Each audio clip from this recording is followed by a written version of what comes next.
Iglesia Católica Romana y las iglesias protestantes en general afirman que Dios es infinito en todos sus atributos. Fíjate la coincidencia, ¿no? La Iglesia Católica Romana, las iglesias protestantes. Que Dios es inmutable, que Dios es eterno, soberano, etcétera, etcétera.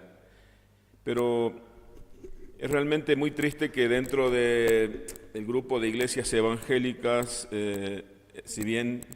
si usted pregunta a algún hermano evangélico, arminiano, él le va a decir que sí, verdaderamente Dios es soberano, pero es rechazado cuando se habla de la doctrina de la expiación limitada. ¿Qué es la doctrina de la expiación limitada? Es que la Biblia dice, esta doctrina dentro de la teología reformada, que Cristo no murió para todos, no murió por todos. No todos van a ser salvos, solamente los escogidos. Entonces, es muy bueno que nosotros podamos tener un entendimiento correcto de este atributo de la soberanía de Dios.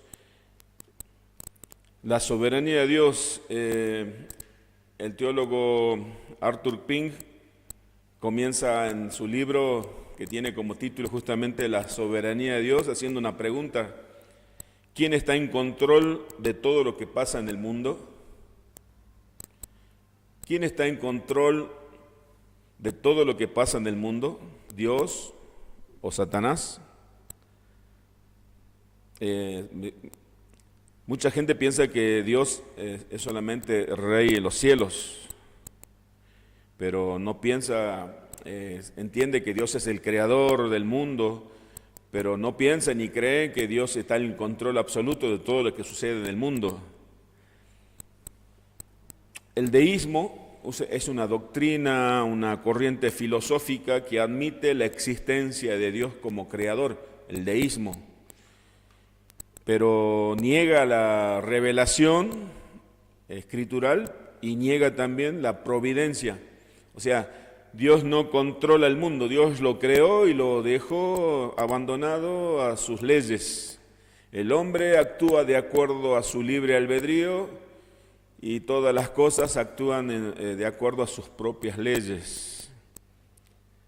Algunas personas piensan que el mundo funciona como una máquina obedeciendo las leyes de la naturaleza, dice Arthur Pink.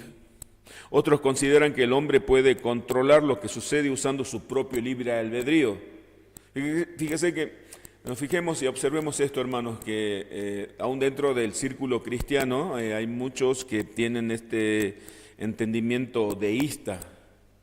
Piensa que el hombre puede, dentro de ese libre albedrío que ellos dicen, el hombre es dueño de elegir o no a Dios. Las cosas que suceden en la naturaleza es por la propia ley de la naturaleza, y Dios es un simple observador. ¿Quién tiene el control entonces? Hace otra pregunta o repregunta Arthur Pink. ¿Quién tiene el control, Dios o Satanás? Algunas iglesias evangélicas piensan que es compartido el control del mundo entre Dios y Satanás. Depende.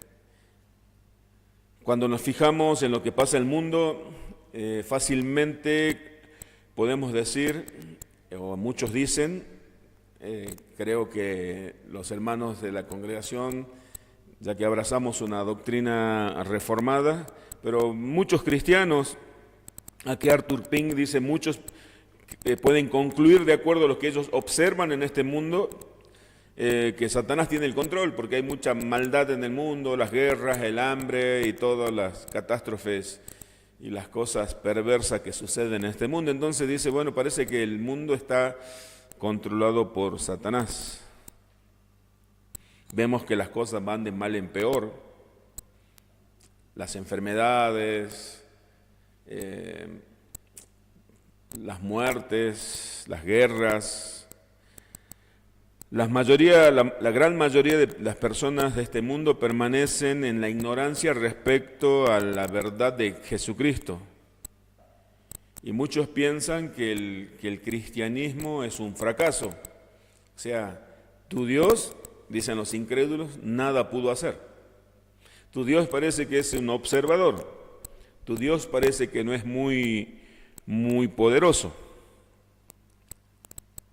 Aún dentro de lo que se identifican como creyentes, dice Arthur Pink, han sugerido que aunque Dios quiera salvar a las personas, no pueden hacerlo,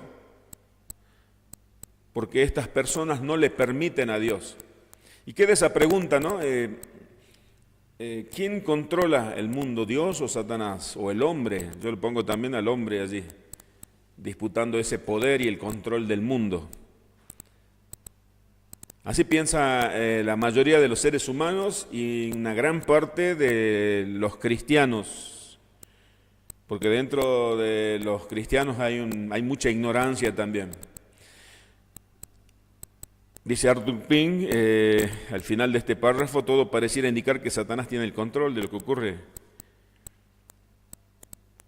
Los creyentes creen que Dios ha dicho en la Biblia, nosotros como creyentes creemos lo que Dios ha dicho en la Biblia. Y la Biblia siempre nos ha advertido que lo que está sucediendo en el mundo es lo que tiene que suceder. Porque así Dios ya lo había determinado, porque así Dios ya lo había decretado. Los decretos de Dios los vamos a ver más adelante, es por eso que vamos a ver de manera superficial los decretos de Dios. Vamos a ver la voluntad de Dios, vamos a ver la soberanía de Dios, pero los decretos no vamos a verlo en profundidad. Entonces dice, los creyentes, esto sí es cierto, esto es lo que creemos nosotros, que creemos lo que la Biblia dice, lo que Dios ha dicho, que las cosas van a suceder porque Dios ya lo determinó que sucediera así.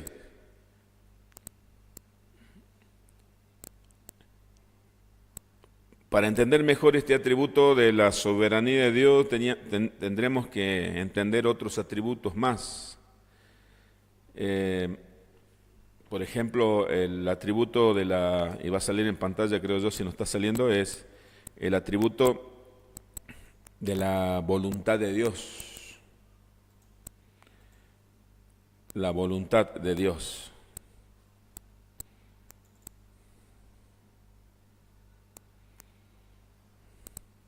¿Qué es la voluntad de Dios?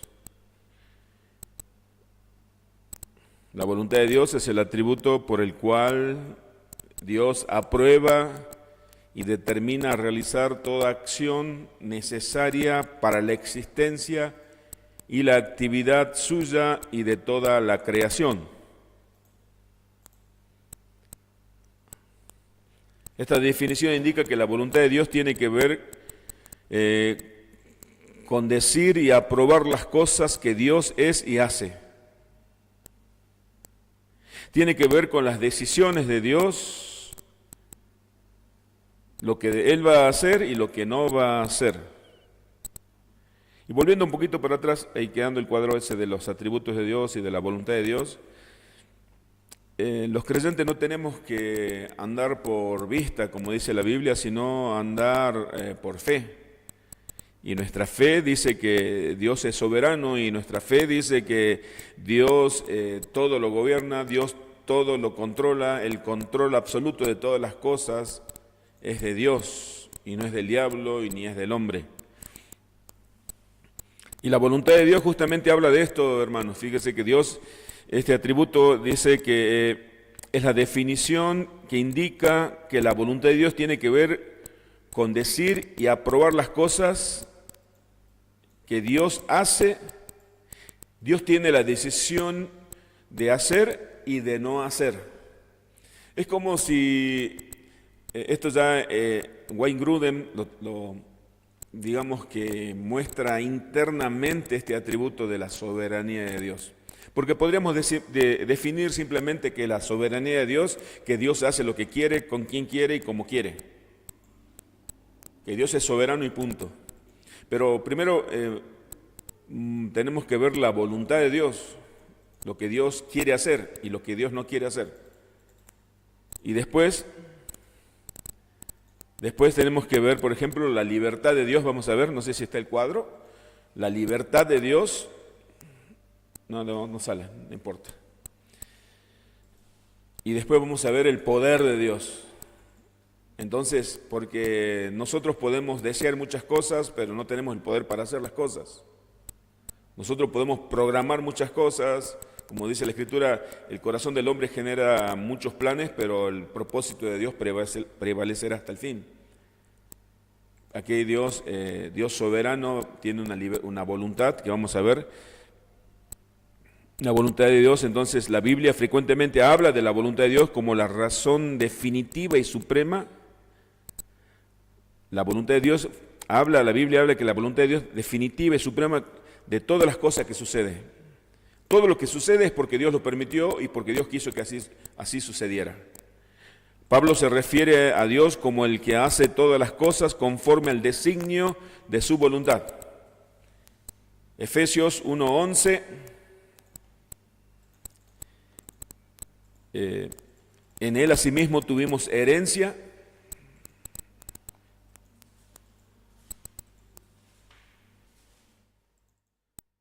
Déjalo que ahí nomás la pantalla, fíjate. Efesios 1:11 dice, Efesios 1:11, en él asimismo tuvimos herencia, habiendo sido predestinados conforme al propósito del que hace todas las cosas según el designio de su voluntad. Dios hace todas las cosas de acuerdo al designio de su voluntad. ¿Cómo hace las cosas Dios? De acuerdo al designio de su voluntad. Pablo habla en Efesios 1:11 respecto a la elección, a la predestinación para la salvación. Pero también la Biblia nos dice que en Hechos, capítulo 4, versículo 27 al 28, no sale en pantalla, ¿no? Efesios 4, 27 y 28, esta vez no va a salir en pantalla. Ustedes, si tienen su Biblia a mano, búsquela. Busque este versículo, Efesios 4, 27 al 28, porque verdaderamente se reunieron en esta ciudad contra tu santo Hijo. Esto oraba la iglesia de Jerusalén, luego de las amenazas, luego que Pedro y Juan recibieran amenaza de que no predicaran de Cristo. Pedro y Juan estaban encarcelados, fueron liberados con amenaza, bajo amenazas, y ellos fueron a la iglesia de Jerusalén y compartieron ese testimonio, lo que le había acontecido a ellos, la amenaza que ellos recibieron, no solamente Pedro y Juan, sino toda la iglesia, de no predicar a Cristo. Entonces oraron, la iglesia cuando está en incertidumbre, la iglesia siempre ora, pero mucho más aún cuando para entender más claramente la voluntad de Dios, mientras oraban, el Espíritu Santo le trajo a memoria un salmo, el salmo de David, el salmo 146:6, pero vamos a leer Hechos 4, 27 y 28. Porque verdaderamente se unieron en esta ciudad contra tu santo Hijo Jesús, a quien ungiste, Herodes, Poncio, Pilato, con los gentiles y el pueblo de Israel. El versículo 28, escuche lo que dice: para hacer cuanto tu mano y tu consejo habían antes determinado que sucediera. El Espíritu Santo le recordó una profecía dada por David en el Salmo 146:6, 1200 años de que Cristo viniera a este mundo, que eso iba a suceder, y ellos, por inspiración del Espíritu Santo, oraron diciendo, para hacer todo lo que le sucedió a Cristo, esa unidad entre Poncio Pilato, ese ecumenismo podríamos llamarlo, Herodes, Poncio Pilato, los gentiles y el pueblo de Israel se unieron contra Cristo. Versículo 28, para hacer cuanto tu mano y tu consejo habían antes determinado que sucediera. Lo que sucedió con Cristo era el cumplimiento de los designios, del propósito, del decreto de Dios. Entonces, dentro de la voluntad, estamos viendo la soberanía, les recuerdo, vemos que hay una voluntad secreta y una voluntad revelada. Una voluntad secreta y una voluntad revelada. Un texto muy conocido por nosotros es Deuteronomio 29:29. Este texto dice, las cosas secretas pertenecen a Jehová, nuestro Dios, más las reveladas son para nosotros y para nuestros hijos, para siempre, para que cumplamos toda la palabra de esta ley. La voluntad revelada, vamos a ver primeramente. Acá Deuteronomio 29 nos habla de, podríamos decir, de dos aspectos de la voluntad de Dios. Un aspecto es la voluntad secreta, que le pertenecen solamente a Dios, y otro aspecto de la voluntad es la voluntad revelada, que es para nosotros, ha sido revelada para nosotros. Para que la cumplamos, dice todas estas palabras de la ley. Pero vamos a ver primero la voluntad revelada, debido a que la voluntad revelada de Dios, por lo general, contiene sus mandamientos o preceptos.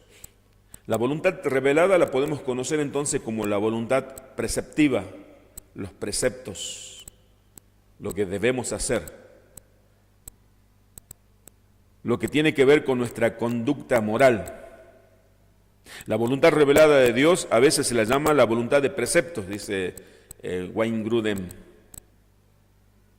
o la voluntad de mandamientos, de los mandamientos de Dios. Entonces la voluntad revelada se la llama la voluntad preceptiva o la voluntad de los preceptos, o también se la puede llamar la voluntad revelada, la voluntad de los mandamientos de Dios.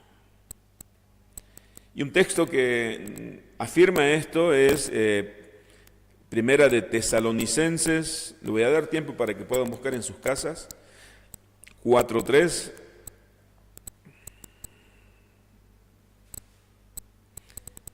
Voy a leer la primera parte solamente, Primera de Tesalonicenses, Primera a los Tesalonicenses 4:3. Dice la primera parte solamente: pues la voluntad de Dios es vuestra santificación. ¿Cuál es la voluntad de Dios revelada? Nuestra santificación. Una pregunta, ¿esa voluntad se cumple siempre a la perfección en nosotros? Por supuesto que no. Y vamos a ver ahora el otro aspecto de la voluntad de Dios, que es la voluntad secreta. Dice, por otro lado, la voluntad secreta de Dios incluye sus decretos ocultos, por medio de los cuales Él gobierna el universo y determina todo lo que sucederá. Esos decretos, que esa voluntad le pertenece solamente a Dios. La voluntad secreta se la conoce también como voluntad decretiva. A veces podemos oír alguna predicación o alguna enseñanza cuando el predicador diga la voluntad decretiva de Dios. Está hablando de la voluntad secreta, que tiene que ver con sus decretos, con sus designios. Dios por lo general no nos revela esos decretos. Dice, excepto en las profecías sobre el futuro, por ejemplo en Apocalipsis, tenemos como un vistazo, un pantallazo de lo que sucederá. Así que estos decretos realmente son la voluntad secreta de Dios. Descubrimos lo que Él ha decretado cuando los acontecimientos suceden. La voluntad secreta de Dios era, por ejemplo, en el pasado era cuando iba a venir Cristo. Y se reveló esa voluntad secreta. La voluntad secreta de Dios era, por ejemplo, la profecía de Génesis 3:15, aquel hijo de mujer, la simiente que iba a pisarle la cabeza a la serpiente. Y se reveló que era Cristo. Debido a que esta voluntad secreta de Dios tiene que ver con sus decretos o aspectos de la voluntad de Dios, a veces se los llama la voluntad de decretos también. Debido a que tiene que ver con los decretos, se la puede llamar la voluntad decretiva. Y el texto que podemos ver es, por ejemplo, en Mateo. Puede haber muchos textos más y ciertamente hay muchos textos que muestran y dan evidencia de esta voluntad decretiva. Mateo 24:36. Mateo 24:36. Dice, pero el día y la hora nadie sabe. Está hablando de la venida del Hijo del Hombre, palabra del mismo Señor Jesucristo. Pero el día y la hora nadie lo sabe, ni aun los ángeles de los cielos, sino solo mi Padre.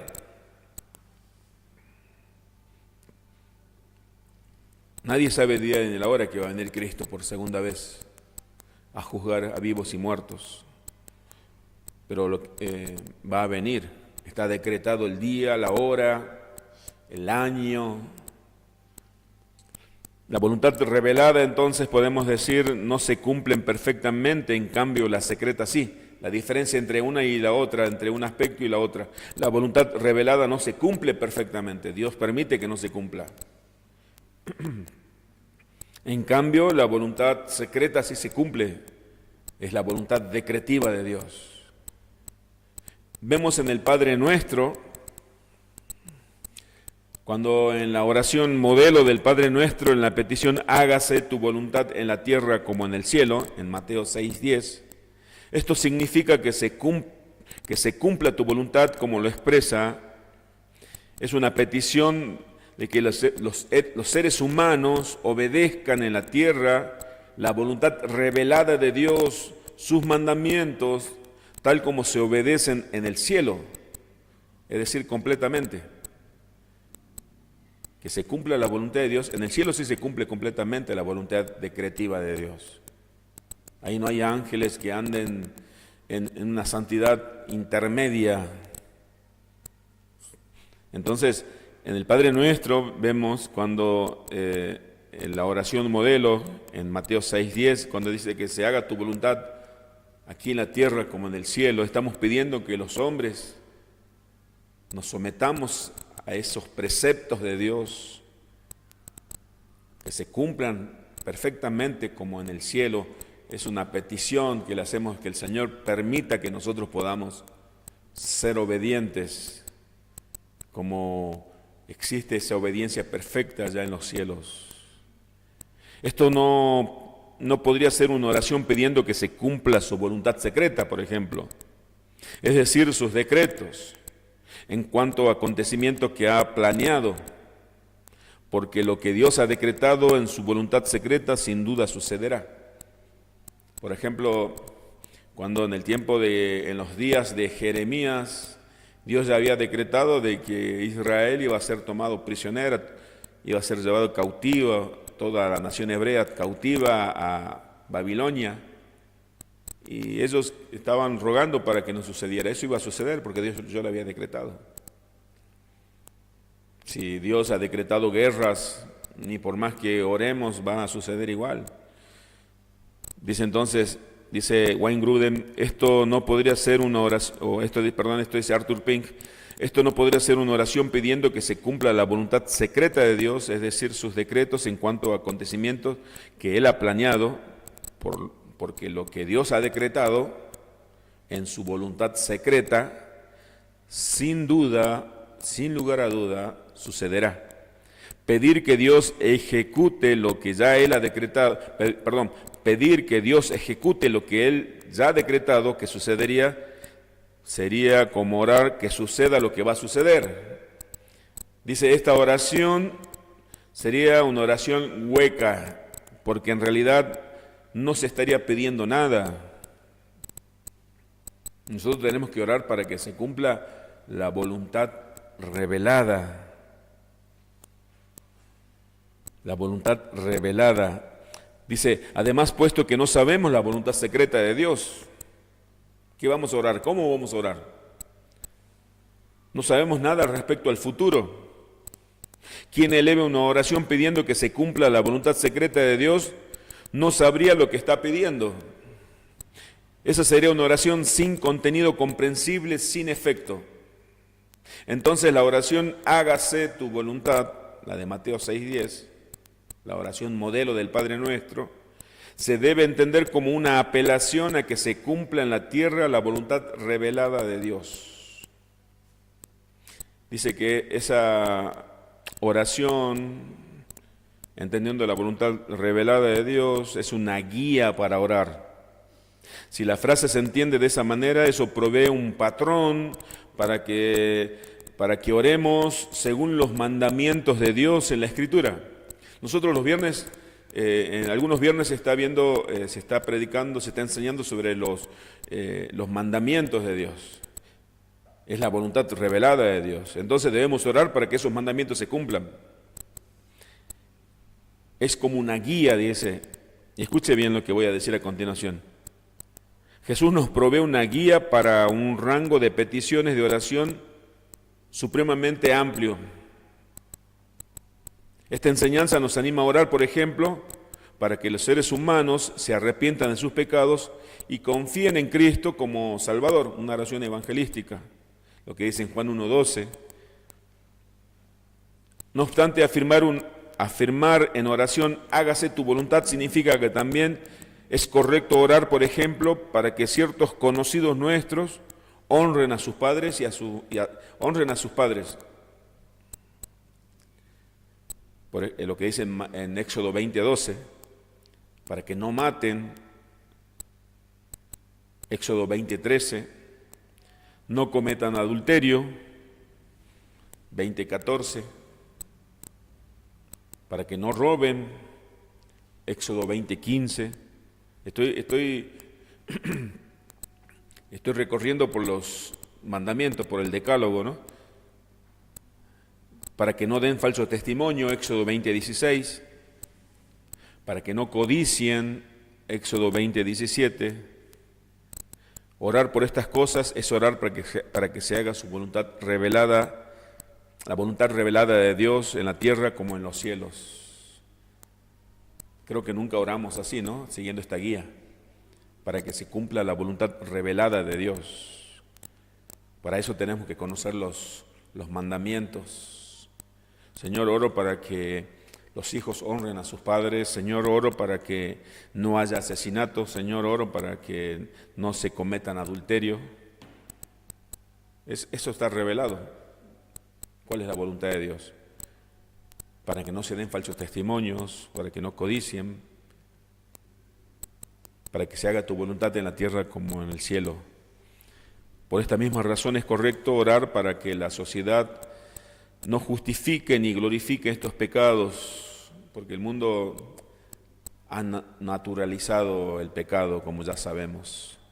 Si concebimos, dice este estudio, si concebimos, hágase tu voluntad como una referencia a la voluntad revelada de Dios, entonces todas las enseñanzas morales de la Biblia ofrecen guías para enseñarnos a orar. Enséñanos a orar, Señor. Conozcamos los mandamientos. Conozcamos cuál es la voluntad revelada. Pero también dentro de la voluntad de Dios, dentro de esa soberanía de Dios, vimos ya la voluntad, los dos aspectos, la voluntad secreta y la revelada. Dentro de esa soberanía de Dios, vemos también la libertad. La libertad, dice Wayne Grudem, es el atributo que le permite hacer a Dios lo que Él quiere hacer. Esta definición sugiere que nada en toda la creación, subrayo, nada en toda la creación puede impedir que Dios haga su voluntad. ¿Quién puede impedir que Dios haga su voluntad? Nadie. ¿Quién puede decirle a Dios, como dice en el libro de Daniel, en esa oración de Nabucodonosor? Nadie. Si todos somos como nada delante de Él. Somos nada delante de Él. Por consiguiente, este atributo de la libertad de Dios está estrechamente relacionado con su voluntad y poder. Su voluntad y poder. Dios desea, tiene la voluntad, decretó hacer algo y tiene la libertad para hacerlo, pero también tiene poder para hacerlo. ¿Sí? La soberanía es voluntad, el decreto de Dios, la libertad para hacerlo, pero también el poder para hacerlo. Este atributo está dentro de los comunicables y nosotros lo reflejamos muy débilmente. ¿Tenemos deseo de hacer algo? No tenemos la libertad siempre de hacerlo, ni tenemos el poder para hacer todo lo que deseamos hacer. Sin embargo, este aspecto, repito, de la libertad se enfoca en que a Dios no lo restringe nada externo a sí mismo y que es libre de hacer lo que Él quiera. Recordamos siempre que la voluntad de Dios en todos sus atributos, Él es santo, Porque dice la Biblia, por ejemplo, es imposible que Dios mienta. Dios no puede mentir porque Él es santo. A veces alguien puede decir, entonces, ¿Dios puede hacer lo que quiera? Sí, de acuerdo a su esencia, de acuerdo a su naturaleza santa. Este atributo lo diferencia a Dios de todos los ídolos. ¿Sí? Tantas religiones en el mundo, la India tiene miles de religiones, todos esos dioses con minúscula no son soberanos ni son libres de hacer todo lo que quieran. Dice el Salmo 115:3, nuestro Dios está en los cielos, todo lo que quiso ha hecho. Nuestro Dios está en los cielos, todo lo que quiso ha hecho. Este salmo lo muestra a Dios por encima de todos los ídolos.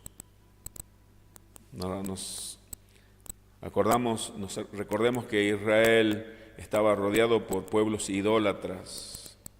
Lo mismo que la iglesia también ahora, la iglesia de Cristo. El hombre es idólatra en su naturaleza caída. Nuestro Dios está en los cielos y todo lo que quiso ha hecho. Y ahora vemos la omnipotencia. Un Dios soberano, lógicamente, es omnipotente. Es libre de hacer todo lo que quiera, porque tiene poder para hacerlo. La omnipotencia de Dios significa que Él puede hacer toda su voluntad santa. La palabra omnipotencia se deriva de dos palabras latinas, omni, que significa todo, y potens, poderoso.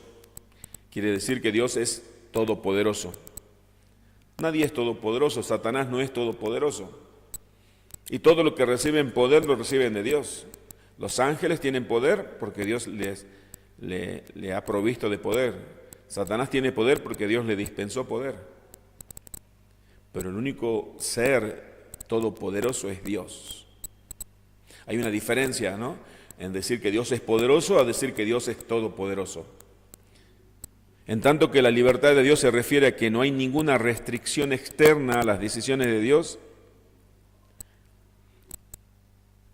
ninguna restricción externa a la decisión de Dios, la omnipotencia de Dios se refiere al poder que tiene para hacer todo lo que Él decida hacer.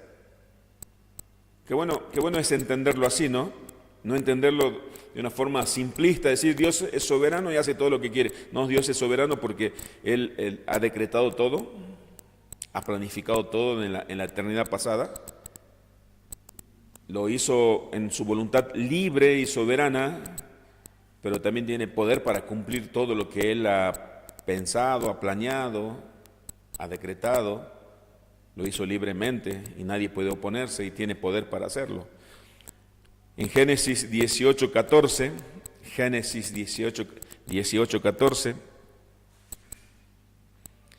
cuando Dios se le apareció a Abraham para recordarle la promesa y cuando Sara allí en la cocina, en los secretos, se había reído, se rió cuando escuchó que iba a ser madre el próximo año, y Dios hace una pregunta retórica: ¿hay para Dios alguna cosa difícil? ¿Hay para Dios alguna cosa difícil? Al tiempo señalado volveré a ti según el tiempo de vida, Sara tendrá un hijo, le dijo a Abraham. ¿Hay alguna cosa difícil para Dios? Jeremías 32:17. Jeremías 32:17, oh Señor Jehová, he aquí que tú hiciste el cielo y la tierra, con tu gran poder y con tu brazo extendido, ni hay nada que sea difícil para ti. No hay nada difícil para Dios. Dios no está nervioso ni está ansioso para cumplir todo lo que Él ha prometido, todo lo que Él ha planeado. Jeremías 32:27 dice: aquí que yo soy Jehová, Dios de toda... He aquí que yo soy Jehová, dice Jeremías 32:27, el mismo capítulo, Dios de toda carne. ¿Habrá algo que sea difícil para mí? Dice el Señor. Los que vinimos de alguna iglesia neopentecostal, arminiana, lógicamente arminiana, nos mostraban a un Dios que quería salvarnos, pero se encontraba con una barrera, nuestro libre albedrío. Se encontraba con una persona que le decía a Dios no. Se encontraban con el hombre que no abría la puerta para que Dios entrara. Apocalipsis 3:20, ¿se acuerdan cuando dice: he aquí yo estoy a la puerta y llamo, si alguno oye mi voz, entraré a él, cenaré con él y él conmigo? Decía: abrí la puerta que Dios quiere entrar. Como un Dios que estaba imposibilitado de poder salvar al hombre. Y en Jeremías dice: aquí yo soy Jehová, Dios de toda carne. ¿Habrá algo que sea difícil para mí? La gracia de Dios es irresistible. Ya para terminar, podemos decir que no hay atributo más confortador para sus hijos que el de la soberanía de Dios. Algún teólogo dijo, no recuerdo quién, que el atributo de la soberanía de Dios es la almohada en la cual descansa nuestra mente, nuestra ansiedad. Allí nosotros encontramos paz, saber que tenemos un Dios soberano, que todo lo que nos va a acontecer en el futuro no es porque Satanás quiso hacernos daño, no es porque un descuido, sino es porque Dios lo decretó. Pero también tenemos que ver la responsabilidad del hombre, ¿no? Pero como ahora estamos viendo este atributo de la soberanía de Dios, no olvidemos que nosotros también somos responsables. Por eso nos da esa voluntad revelada, esos mandamientos. Esto le toca hacer a ustedes, esta es mi voluntad, yo quiero que ustedes la conozcan. Nuestra responsabilidad es someternos y pedirle al Señor que nos ayude a cumplir, a obedecer esa voluntad revelada. Por otro lado, la doctrina más odiada, esta doctrina de la soberanía de Dios es la más odiada por las personas mundanas, pero también por algunos cristianos. Usted dígale a algún hermano o hermana, no sé, si serán hermano o hermana, Dios lo sabe, yo no sé. Alguien que sea evangélico, que sea arminiano, dígale, es un ejemplo, no es que vamos a decirle, por supuesto, ¿no? Si Dios puede salvarte a vos, hermano, pero también no puede salvar a tus hijos. Puede ser que tus hijos, si Dios lo ha decretado, que se vayan al infierno, se van a ir al infierno. No, pero yo voy a ayunar por mi hijo, no. Si Dios lo decretó, lo va a hacer. Por eso es la doctrina más rechazada. Spurgeon decía que rechinaban los dientes cuando se le hablaba de la soberanía de Dios. En Lucas 4, usted lea cuando Jesús entra al templo, Lucas 4:18, cuando Jesús entra al templo y lee Isaías 53 y dice: esta palabra se ha cumplido hoy. Dice, en Sarepta había muchas viudas, pero Dios quiso salvar en Israel había muchas viudas, pero Dios quiso salvar la viuda de Sarepta. En Israel había muchos leprosos, pero Dios decidió sanar a Naamán, un sirio. Y dicen, ¿qué? Dios mostró misericordia por los gentiles, no por los judíos. Dios es soberano, Dios elige a quien Él quiere. Dios hace como quiere. Y a Jesús los llevaron a los empujones, dice Lucas 4:18 en adelante, ya al final del capítulo, y lo querían despeñar a Jesús. Lo querían tirar al abismo. No soportaban oír que Dios era soberano. Esta doctrina es maravillosa, pero también es muy rechazada. Que el Señor nos ayude a que nos gocemos en esta soberanía de Dios, en este atributo de Dios. Dios es soberano, es digno de gloria. Muchísimas gracias por su atención. La próxima clase estaremos viendo la Trinidad dentro del grupo de doctrina o teología propia, como se la conoce, la doctrina de Dios. Así que les invito a que continúe este estudio y quiero decirle algo más. Vamos a tener un examen virtual por medio de la plataforma Google. Va a recibir un examen, ya le voy a decir cuándo, y uno va a tener un tiempo estipulado para usted va a abrir el archivo y va a tener que responder en múltiple opción, sí o no. No va a tener tiempo de buscar, no nada, porque lo va a dar 10 segundos, 15 segundos para que usted pueda responder y ahí mismo va a tener la respuesta si usted aprobó o no. Y esto lo va a servir para saber qué conocimiento tiene usted de la teología, qué conocimiento tiene usted de la doctrina reformada. Mis hermanos, si está en su corazón y desea ofrendar, va a ser de mucha bendición para el ministerio. Muchísimas gracias, que el Señor les bendiga.